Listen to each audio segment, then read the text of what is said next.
O Motorola Edge 40 chega ao mercado com boas especificações e um grande desafio, que é estar fazendo meio termo entre os smartphones intermediários e top de linha, para quem não tem condições de estar investindo tanto no smartphone e não deixa de querer boas especificações nele. Por conta disso, eu estive utilizando aqui esse celular durante um mês e eu trarei no vídeo a minha experiência se esse smartphone de fato consegue cumprir com esse desafio, falando de todos os aspectos dele e no final do vídeo os seus pontos positivos e negativos.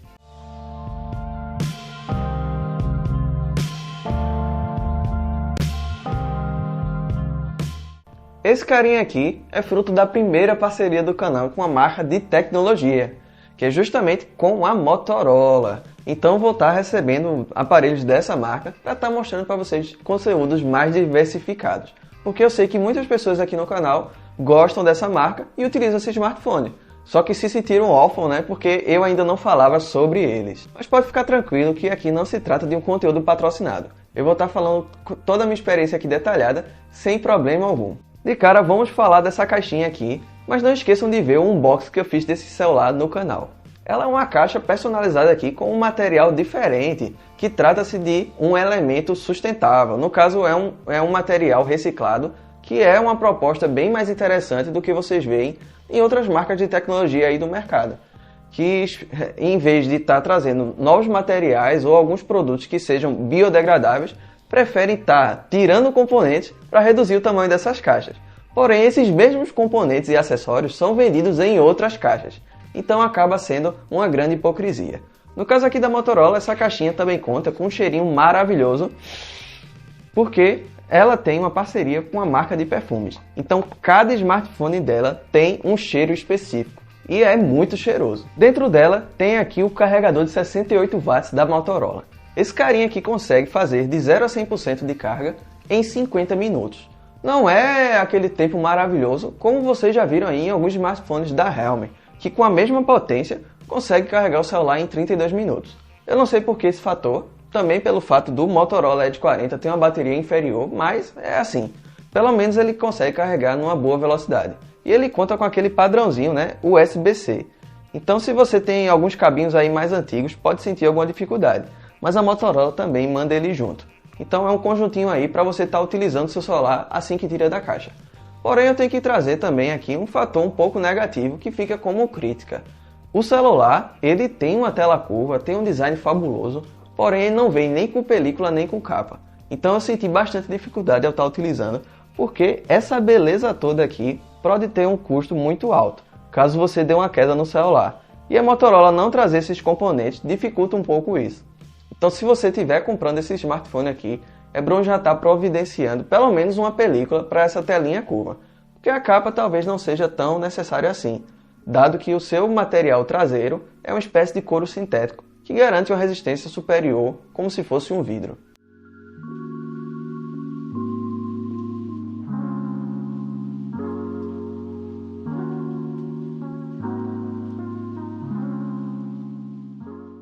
Já que estamos falando um pouco de design, vamos falar dessa telinha aqui maravilhosa, que trata-se de um painel de 6.5 polegadas OLED com 144 Hz de taxa de atualização. Esse conjunto aqui torna o aparelho compacto e muito bonito ao estar utilizando. Pode ver que ele cabe perfeitamente aí na mão, também pelo fato dele ser mais fino que o normal e contar com 165 gramas. Mas não posso deixar de destacar que o seu brilho alto, com 1200 nits, consegue fazer com que você tenha uma visualização embaixo do sol bem tranquila. Então é um conjuntinho bem legal aí para você estar utilizando. Também aqui nessa parte traseira, a Motorola resolveu trazer uma espécie de couro sintético, que traz um aspecto assim bem premium para o smartphone, uma pegada muito gostosa e também, né, outra experiência de uso para quem está muito acostumado aí a utilizar smartphones de plástico ou de vidro. Então eu achei uma proposta aqui bem interessante e eu tenho um certo medo se com o tempo isso daqui pode sujar, mas só o tempo dirá. Para dar aquele gás no desempenho, esse celular ele conta já com Android 13 de fábrica e também aquela personalização clássica da Motorola, que traz algumas funções como tá ativando o LED, chacoalhando o celular, tá ativando a câmera ao girar e também é outra que eu ativei aqui que você bate aqui na traseira do smartphone e consegue estar fazendo algumas ações, como foi o caso aqui de estar tirando um print da tela. Tudo isso consegue essa fluidez graças ao processador que foi utilizado aqui, que é um processador da MediaTek, o Dimensity 8020. Eu já estive utilizando alguns processadores mais básicos da MediaTek, da linha Dimensity, e eu tive uma experiência muito boa em autonomia e desempenho. Então eu acho que essa marca conseguiu dar a volta por cima nesse segmento. Aqui não é diferente. Esse processador faz com que esse celular consiga rodar o sistema com muita tranquilidade.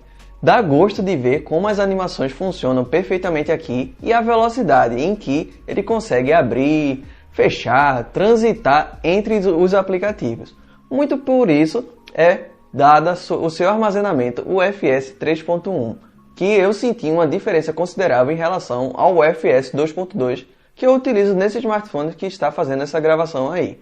Então, vou estar mostrando para vocês aí, rapidamente, alguns testes que eu fiz de desempenho com esse smartphone, como é o caso do AnTuTu e também alguns joguinhos aí um pouco mais pesados.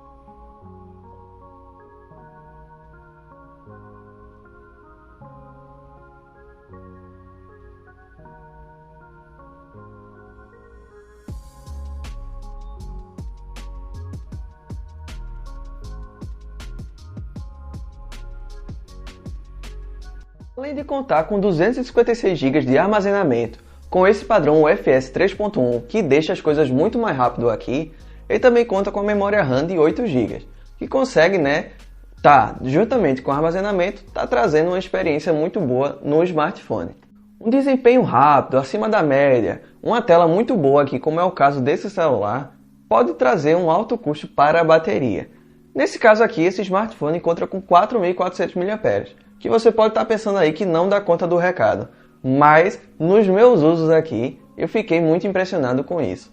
Ele, mesmo com 4.400 mAh, esse sistema da Motorola e esse processador da MediaTek conseguiram dar conta muito bem do dia a dia. Eu simplesmente carrego esse celular e esqueço da porcentagem de bateria dele. Eu acho que dava até para remover o ícone aqui, porque não tem problema algum com isso.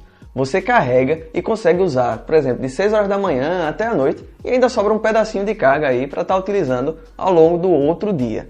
Então, é um milagre aí que a Motorola consegue fazer com pouca quantidade de bateria, como é diferente aí da maioria dos celulares que eu testo, por exemplo, da Realme, que tem uma boa duração, só que conta com 5.000 mAh. Então tem esse fator aí ao lado deles. Também eu mostrei para vocês no início do vídeo que ele conta com um carregadorzão aqui de 68 watts. Então justamente ele consegue tá pegando esses 4.400 mAh e tá carregando em mais ou menos 50 minutos aí, que vai estar trazendo essa autonomia aí muito boa para vocês e um tempo de carga não tão longo. Após esses aspectos iniciais, vamos para um fator aqui que é uma das coisas que eu mais gosto nos celulares, que é justamente aqui a sua câmera. No Motorola Edge 40 ele tem algumas diferenças em relação ao Edge 30, que é o modelo anterior, porém eu vou estar me concentrando apenas nesse smartphone, em vez de estar fazendo comparações aí que vocês podem fazer aí na internet. Ele conta com a câmera principal, que é um sensor OmniVisio de 50 megapixels com abertura 1.4. Realmente, eu pesquisei aqui e é 1.4. Talvez vocês fiquem impressionados com esse número aí de abertura tão grande assim, que faz justamente com que ele tire fotos noturnas com uma qualidade maravilhosa. Eu fiz alguns comparativos aí com o Realme GT Neo 3T, que é o celular que está filmando aqui, que tem uma câmera muito boa também.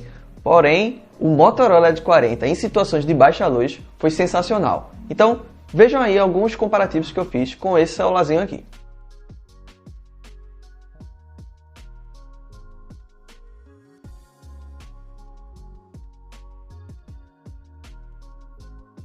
Mas nem tudo é a câmera principal não. Ela também tem aqui um acompanhante que é uma câmera ultra-wide de 13 megapixels com autofoco.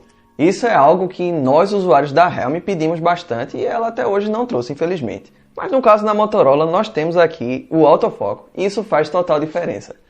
Tanto para você estar utilizando essa câmera ultra-wide para tirar fotos do cotidiano com um foco que vai trazer melhorias em nitidez, como também pelo fato dela fazer fotos macro, porque justamente câmeras ultrawide com autofoco, via software, consegue fazer um crop dela e está fazendo fotos macro bem próximas, e são boas mesmo, porque ela tem 13 megapixels, que é uma quantidade muito boa para fotos macro, diferente do meu celular aí que tem apenas 2.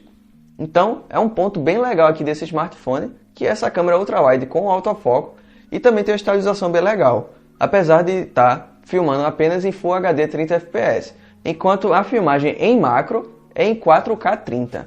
Não entendi muito bem, ninguém entende, mas é isso aí. Você vai poder estar filmando seus vídeos em modo macro em 4K, enquanto na ultrawide fica restrito a apenas aquele Full HD 30 convencional. Porém, aqui na câmera principal, você vai ter, uma amplitude maior, como Full HD 30, 60 e 4K 30. Não temos aqui 4K 60, mas a maioria das pessoas não precisa disso.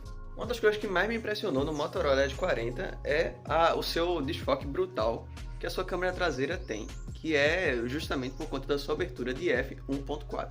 A questão da compensação luminosa é que não é muito agradável.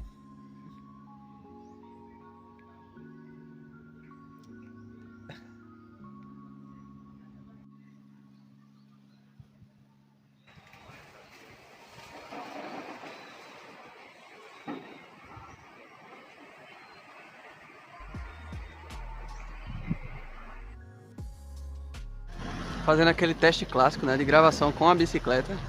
Nesse caso aqui, o primeiro smartphone com estabilização óptica. Então vejam aí o que é que vocês acham. Ele mantém muito firme aqui no sentido horizontal, mas acho um pouco estranho a movimentação da estabilização óptica. Talvez eu não esteja acostumado. Vejam aí o sol. Parece um pouco falso, mas a lombada não treme absolutamente nada. Bem interessante.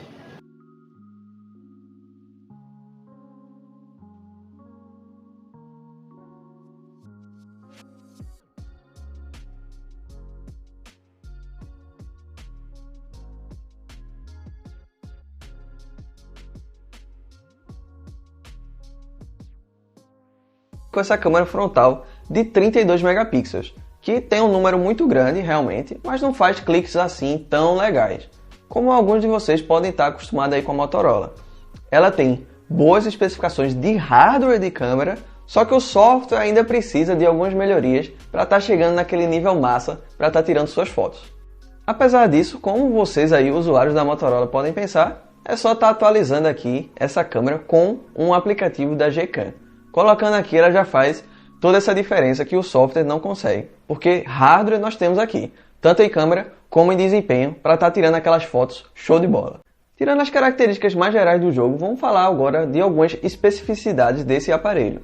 Como é o caso dele contar com NFC, também tem carregamento por indução, apesar de ter essa traseira aqui em couro sintético. Também é um dos primeiros celulares assim que eu testo com o chip, aquele eSIM, que é justamente um chip virtual que está dentro do aparelho, não é aquele chip físico que você coloca. Então ele conta com essa entradinha aqui para apenas um chip e o eSIM, que você vai estar podendo utilizar o Dual SIM nele. Ademais, ele também tem o Wi-Fi de 5 GHz convencional, tem a tecnologia 5G aqui de conexão, bem legal, e o Bluetooth 5.2. Então ele conta com um conjunto muito atualizado aí para os tempos atuais. Chegando aqui no finalzinho do vídeo, a experiência que eu tive e a opinião sobre esse smartphone foi muito boa. Eu acho que no conjunto ele não tem problema algum, ele conta com boas características de câmera, uma tela sensacional, uma duração de bateria excelente, carregamento rápido, design acima da média, só que ele tem também alguns fatores negativos. Ele foi lançado por R$4.000, que é um pressão assim danado que acaba tornando um aparelho não tão fácil de estar comprando. Só que ao longo do tempo ele vem baixando de preço e chegou mais ou menos aos R$3.000 agora. O seu lançamento anterior, que foi o Edge 30, já chega aos R$1.900. Então isso é um ponto-chave para você estar pensando em comprar ele mais futuramente, com a diminuição do preço desse aparelho.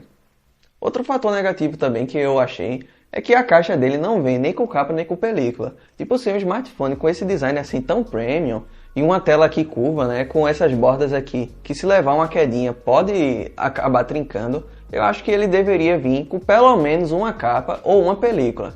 Se fosse os dois, melhor ainda, mas pelo menos um dos dois eu acho que deveria vir na sua caixa. E outro fator que talvez seja negativo ou não é que esse aparelho ele recebe entre 2 a 3 atualizações de software. Vocês sabem que a Motorola ela não é muito conhecida por isso, mas pelo menos você tem a certeza de estar com o Android atualizado por mais 2 anos aí. Bem, gente, basicamente foi isso aí o vídeo. Eu trouxe aqui a minha experiência completa sobre esse smartphone. E para quem chegou aqui até o final, se você achou interessante esse aparelho, pretende comprar ou quer falar qualquer outra coisa, pode estar deixando aí nos comentários que eu respondo. Muito obrigado por ter estado até aqui.